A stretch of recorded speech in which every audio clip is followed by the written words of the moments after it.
നമ്മൾ ഇന്ന് ഈ ഒരു വീഡിയോയിലൂടെ നോക്കാൻ പോകുന്നത് എന്തുകൊണ്ട് ലൈക്ക കമ്പനി എമ്പുരാൻ സിനിമയിൽ നിന്ന് പിന്മാറിയത് വില്ലനെ പറ്റിയുള്ള ചില കാര്യങ്ങളുമാണ്. എമ്പുരാൻ സിനിമയിൽ ലൈക്ക കമ്പനിക്ക് കോൺഫിഡൻസ് ഇല്ലേ, ഹൈപ്പ് വെറുതെയാണോ, ഫ്ലോപ്പ് ആകുമോ എന്ന് പലർക്കും ഡൗട്ടുണ്ട്. ലൈക്ക കമ്പനിക്ക് എമ്പുരാൻ സിനിമയിൽ കോൺഫിഡൻസ് കുറവാണോ എന്ന് ചോദിച്ചാൽ അത് ശരിയാണ്. എമ്പുരാൻ സിനിമയിൽ ലൈക്ക കമ്പനിക്ക് പൂർണ്ണമായൊരു കോൺഫിഡൻസ് ഇല്ല. നമുക്കറിയാം ഇപ്പോൾ ലൈക്ക കമ്പനിയും വരലാണ്. പലരും പറയുന്നത് ലൈക്ക ഒരു മണ്ടത്തരം ചെയ്തു എന്ന്. നമുക്കറിയാം നിലവിൽ ആശീർവാദും ഗോകുലം മൂവീസുമാണ് ഈ ഒരു സിനിമയ്ക്ക് വേണ്ടി കൊളാബറേഷൻ ചെയ്തിരിക്കുന്നത്. ഈ ഒരു സിനിമ നോർത്തിലേക്ക് എത്തിക്കാൻ പോകുന്നത് എ ഫിലിംസ് ആണ്. മലയാളത്തിലെ തന്നെ ഏറ്റവും കൂടുതൽ കളക്ഷൻ കിട്ടിയ സിനിമയായിരുന്നു ലൂസിഫർ. അടുത്ത കാലത്താണ് പല സിനിമകൾ ഈ റെക്കോർഡ് മറികടന്നത്. ഈ ഒരു സിനിമ 175 കോടിക്കടുത്ത് തിയേറ്ററിൽ നിന്നും ബിസിനസ്സും കൂടി കൂട്ടി ഏകദേശം 200 കോടിക്ക് മേൽ പ്രോഫിറ്റ് കിട്ടിയ സിനിമയാണ്. പക്ഷെ എമ്പുരാന്റെ കാര്യം നോക്കിയാൽ ബഡ്ജറ്റ് തന്നെ 150 കോടിക്ക് മേലെയാണ്. KGF 2 ബഡ്ജറ്റ് ഉണ്ട്. KGF 2 budget 100 കോടിയായിരുന്നു. ഇത്രയും ബഡ്ജറ്റുള്ള സിനിമ 300 കോടി നേടിയാൽ മാത്രമേ പ്രൊഡക്ഷൻ കമ്പനിക്ക് ലാഭമാവുകയുള്ളൂ. ഈ ഒരു സിനിമ നിർമ്മിക്കാൻ പല കമ്പനികളെ തെരഞ്ഞെങ്കിലും 75 കോടി മുടക്കി മുന്നോട്ട് വന്നത് ലൈക്ക കമ്പനിയാണ്. പലർക്കുമുള്ള ഡൗട്ടാണ് എന്തുകൊണ്ട് ലൈക്ക റിലീസ് ആകാൻ കുറച്ച് ദിവസങ്ങൾ ബാക്കി നിൽക്കെ പെട്ടെന്ന് പിന്മാറി നേരത്തെ എന്തുകൊണ്ട് പോയില്ല. ലൈക്ക കമ്പനിക്ക് ഈ ഒരു സിനിമ നിർമ്മിക്കാൻ തുടക്കത്തിൽ നല്ല കോൺഫിഡൻസ് ഉണ്ടായിരുന്നു. അങ്ങനെ സിനിമ നിർമ്മിച്ച് ഔട്ട്പുട്ട് വന്നപ്പോഴാണ് ലൈക്ക പിന്മാറിയത്. അവർക്കിതിൽ പൂർണ്ണ കോൺഫിഡൻസ് ഇല്ല. കാരണം എന്തെന്നാൽ ലൈക്ക നിലവിൽ ഒരുപാട് പടങ്ങൾ എടുത്തു. ലാലേട്ടനേക്കാൾ സ്റ്റാർഡമുള്ള വലിയ സ്റ്റാർസിനെ വെച്ച് ഇതിനേക്കാൾ വലിയ ബഡ്ജറ്റിൽ വലിയ ഹൈപ്പിൽ വന്ന സിനിമകളാണ്. പക്ഷെ എല്ലാം ബോംബായിരുന്നു. സൗത്ത് ഇന്ത്യയിലെ തന്നെ വലിയൊരു പ്രൊഡക്ഷൻ കമ്പനിയാണ് ലൈക്ക കമ്പനി. നമ്മൾ പറയാൻ പോകുന്ന ലിസ്റ്റ് കേട്ട ലൈക്ക എത്രമാത്രം മാസ് കമ്പനിയായിരുന്നു എന്നും നിലവിൽ എത്രമാത്രം ബോംബാണെന്നും നിങ്ങൾക്ക് മനസ്സിലാവും. ലൈക്ക എന്തുകൊണ്ട് പിന്മാറിയത് ഇതിൽ നിന്ന് തന്നെ മനസ്സിലാക്കും. ലൈക്ക എടുത്ത ആദ്യത്തെ സിനിമയായിരുന്നു കത്തി സിനിമ. നമുക്ക് പറയേണ്ട ആവശ്യമില്ല. വിജയണ്ണന്റെ കരിയറിലെ ഏറ്റവും ഫാൻ ബേസ് ഉള്ള സിനിമകളിലൊന്നാണ് കത്തി. ഇത് ഉണ്ടാക്കിയത് നമ്മുടെ ലൈക്കയാണ്. ആദ്യമായി ഉണ്ടാക്കിയ സിനിമ, ആദ്യത്തെ സിനിമ തന്നെ മാസ്. സിനിമ ബ്ലോക്ക് ബസ്റ്റർ വിജയം നേടി. ഇവർക്കപ്പോൾ നല്ല കോൺഫിഡൻസ് ആയി. അടുത്ത സിനിമയും കലക്കുമെന്ന് പറഞ്ഞുകൊണ്ട് പിന്നീട് എടുത്ത സിനിമയാണ് എനക്ക് ഇന്നൊരു പേര് എന്ന സിനിമ. ഇത് 2016 ഇറങ്ങി. ഇത് വലിയൊരു ബോംബായിരുന്നു. അങ്ങനെ വിട്ടാ പറ്റില്ല എന്ന് പറഞ്ഞുകൊണ്ട് പിറ്റേ വർഷം തന്നെ ലൈക്ക മറ്റൊരു സിനിമ ഇറങ്ങി, കൈദി 150. ചിരഞ്ജീവി ആയിരുന്നു നായകൻ. ഈ ഒരു സിനിമ കത്തിയ സിനിമയുടെ ഒഫീഷ്യൽ റീമേക്ക് ആയിരുന്നു 150.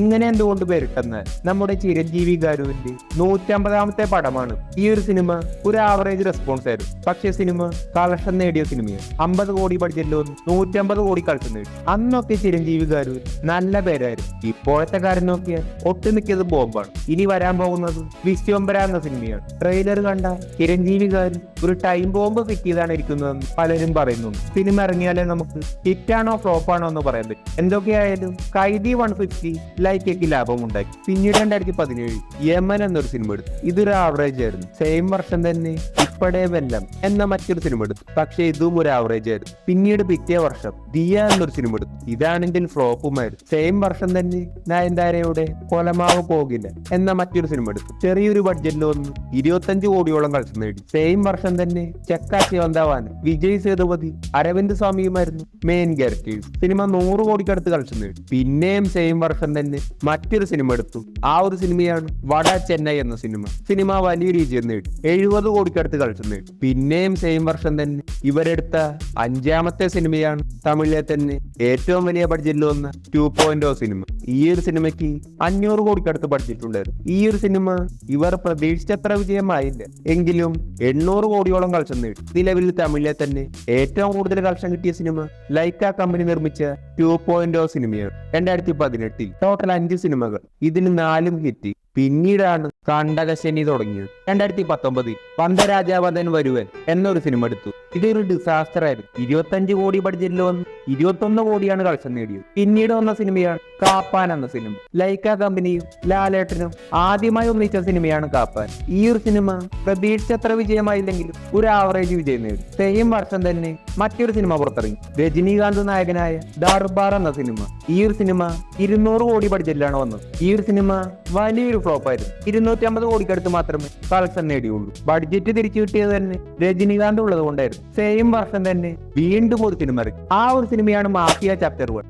ഇത് അതിനും വലിയ പോകും. അങ്ങനെ അതും ഫ്ലോപ്പായി. പിന്നീട് 2022 ഡോൺ എന്ന സിനിമ ഇറങ്ങി. ഈ ഒരു സിനിമ വലിയൊരു വിജയം നേടി. പിന്നീട് സെയിം വർഷം പന്നിക്കുട്ടി എന്നൊരു സിനിമ ഇറങ്ങി. ഇത് ഫ്ലോപ്പായിരുന്നു. പിന്നീട് സെയിം വർഷം ഗുർലക്ക് ജെറി എന്നൊരു സിനിമ ഇറങ്ങി. ഇത് പക്ഷെ OTT ആയിരുന്നു. പിന്നീട് ഇറക്കിയ സിനിമയാണ് പൊന്നിയൻ സെൽവൻ. തമിഴിലെ തന്നെ ഏറ്റവും കൂടുതൽ വർഷം കിട്ടിയ 4ാമത്തെ സിനിമയാണ്. 250 കോടി ബഡ്ജറ്റിൽ വന്ന് 500 കോടി കളക്ഷൻ നേടി. നിങ്ങൾ വിചാരിക്കും എന്തൊക്കെയാണ് ഈ പറയുന്നത്, വലിയ കുഴപ്പമൊന്നുമില്ലല്ലോ, ഈ ഒരു സിനിമയാണെങ്കിൽ വലിയൊരു വിജയം നേടിയില്ലേ? ഇത് തന്നെയാണ് ലൈക്കാൻ ചിന്തിച്ചത്. പക്ഷെ അവരറിഞ്ഞില്ല ഇനി വരാൻ പോകുന്നത് ഒരു ബോംബ് മഴയാണെന്നുള്ള കാര്യം. ഇനിയാണ് ശരിക്കുമുള്ള റൗണ്ട് സ്റ്റാർട്ട് ചെയ്യുന്നത്. അടുത്ത സിനിമയാണ് അക്ഷയ് കുമാർ നായകനായ രാം സേതു എന്ന സിനിമ. 150 കോടി ബഡ്ജറ്റിൽ വന്ന് 90 കോടിക്ക് അടുത്ത് കളക്ഷൻ നേടി. 2022 ഈ ഒരു സിനിമ ഇറങ്ങിയത്. സെയിം വർഷം പട്ടത്തരസൻ എന്ന സിനിമ ഇറക്കി. ഇത് വളരെ വലിയൊരു ബോംബായിരുന്നു. സെയിം വർഷം നായ് ചക്കാർ റിട്ടേൺ എന്ന സിനിമ ഇറക്കി. ഇതും ഒരു ബോംബായിരുന്നു. സെയിം വർഷം രാഞ്ചി എന്ന സിനിമ ഇറക്കി. ഇതും ബോംബായിരുന്നു. പിന്നീട് 2023 തിരുവിൻ കുറൽ